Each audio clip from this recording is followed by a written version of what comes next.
పంజాబ్‌ను GT match అయితే అయిపోయింది. ఈ మ్యాచ్ మరి పంజాబ్ అయితే గెలిచింది. పంజాబ్ అయితే ఇప్పుడు ఫైనల్‌గా వాళ్ళ బ్యాటింగ్ డెప్త్ వల్ల గెలిచిందనుకోవాలి ఇగ. సో, వాళ్ళకి అంత బ్యాటింగ్ డెప్త్ ఉండడం కలిసొచ్చిందని చెప్పాలి. సో, ఏం జరిగిందో వీడియోలో మాట్లాడుకునే ప్రయత్నం చేద్దాం. ముందుగా టాస్ విషయం మాట్లాడుకుంటే అయితే అటు వాళ్ళు పంజాబ్ వాళ్ళు గెలిచిళ్ళు. పంజాబ్ గెలిచి బౌలింగ్ ఎంచుకుంది. టీమ్స్ గురించి మాట్లాడుకుంటే అయితే అటు జీటీ మాట్లాడుకుంటే వాళ్ళు జేసనోళ్ళ రబడా అనుకుంటే వాళ్ళు రబడాతోనే వెళ్ళిళ్ళు. సో, ఇంకా మరి అటు సాయి కిషోర్ ఆడతారనుకుంటే అశోక్ కుమార్‌తోనే వెళ్ళిళ్ళు. ఈ పిచ్ కొంచెం ఫాస్ట్ బౌలర్స్‌కి అనుకూలిస్తాయని అశోక్ కుమార్‌తోనే వెళ్ళిళ్ళు. సో, తను మంచిగా పర్ఫామ్ చేసిండు అనిపించింది. ఓకే అనిపించింది తన పర్ఫార్మెన్స్. బాగానే పర్ఫామ్ చేసిండు తను. ఓకే మరి. ఇంకా మరి పంజాబ్ టీమ్ మాట్లాడుకుంటే అయితే అటు హస్బెండ్ ఉమర్జా ఆడతారు అనుకున్నా. కానీ వాళ్ళు జార్వెట్ బ్రాట్లెట్తో వెళ్ళిళ్ళు.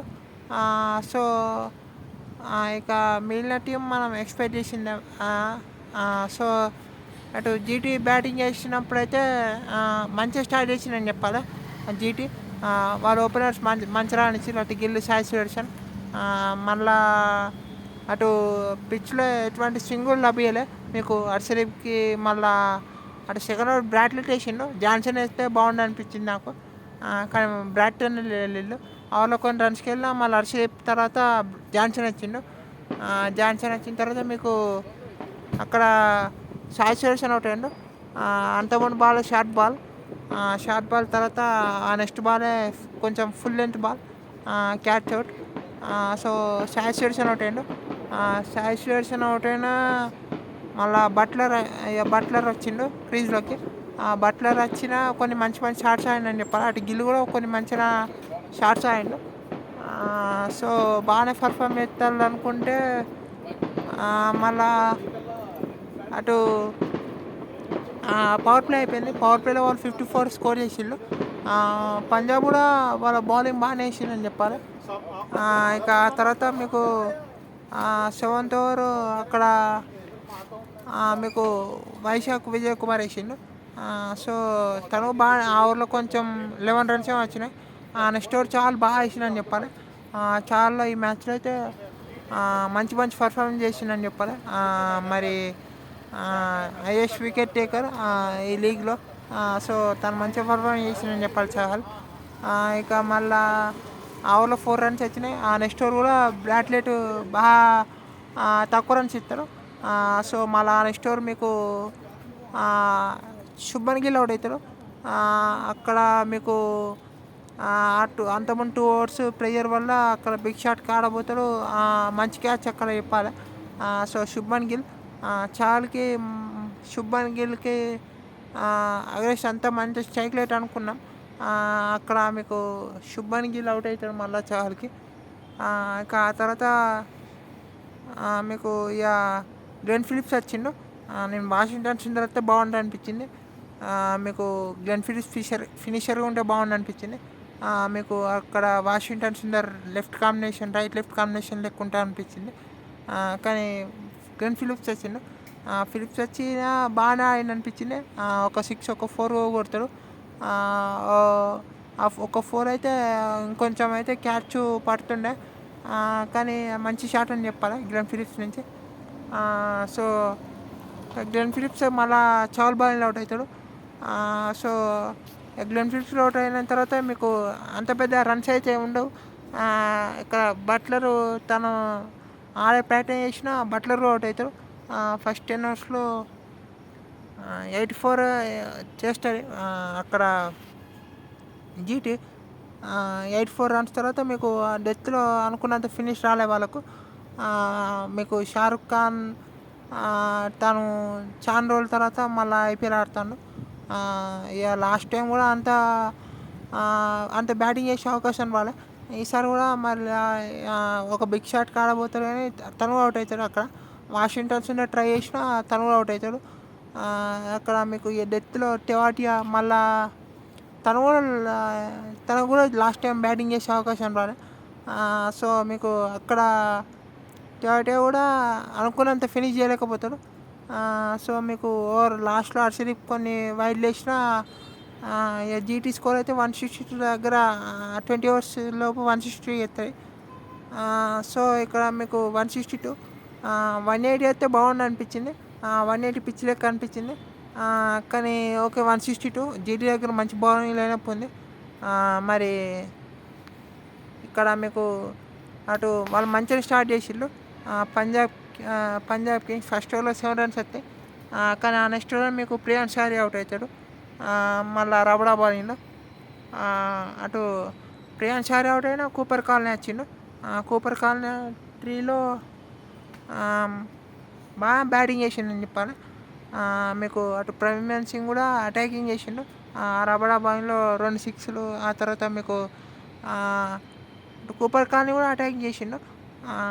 అక్కడ రషీద్ ఖాన్ని కూడా కొన్ని సిక్స్లు కొట్టిండు.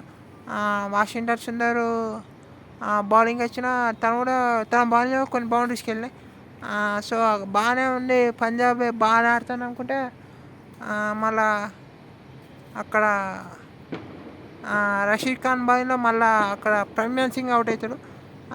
సో తను అవుట్ అయిన తర్వాత శ్రేయస్ అయ్యర్ వస్తాడు.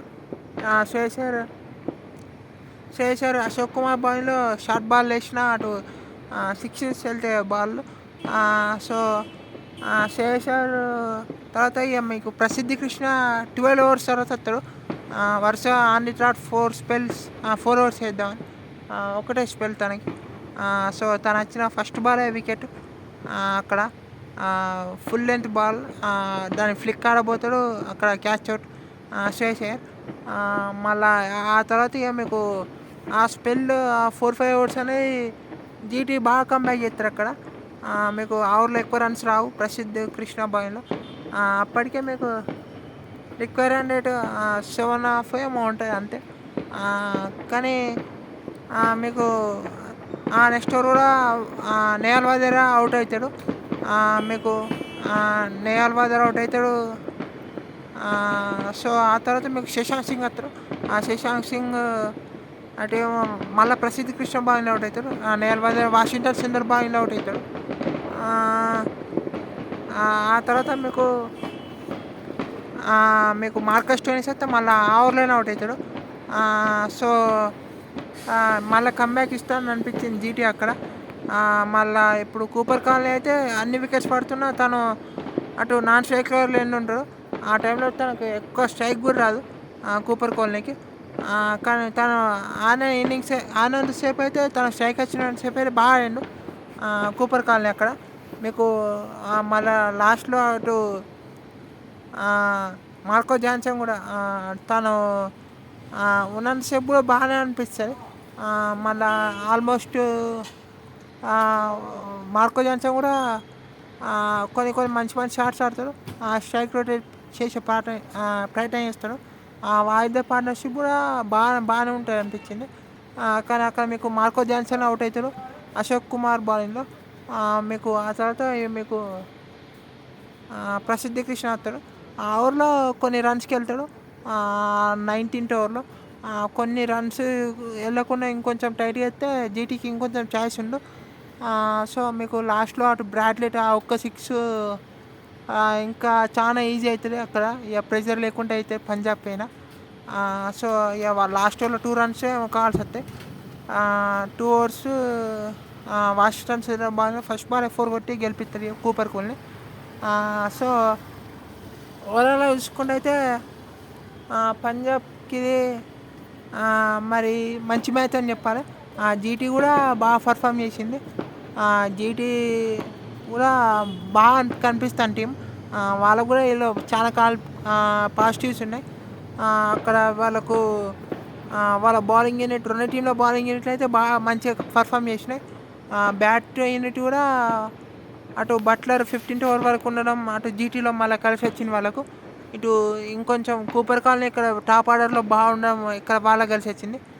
కూపర్ కాలనీ నాకు ఈ మ్యాచ్లో అయితే లాస్ట్ టైం జోష్ ఇంగ్లీష్ ఎలాంటి ఇన్నింగ్స్ ఆడిందో ఇప్పుడు ఇలాంటి ఇన్నింగ్స్ ఆడింది అని చెప్పించింది. ఈసారి కూడా కూపర్ కాలనీ 1 downలో.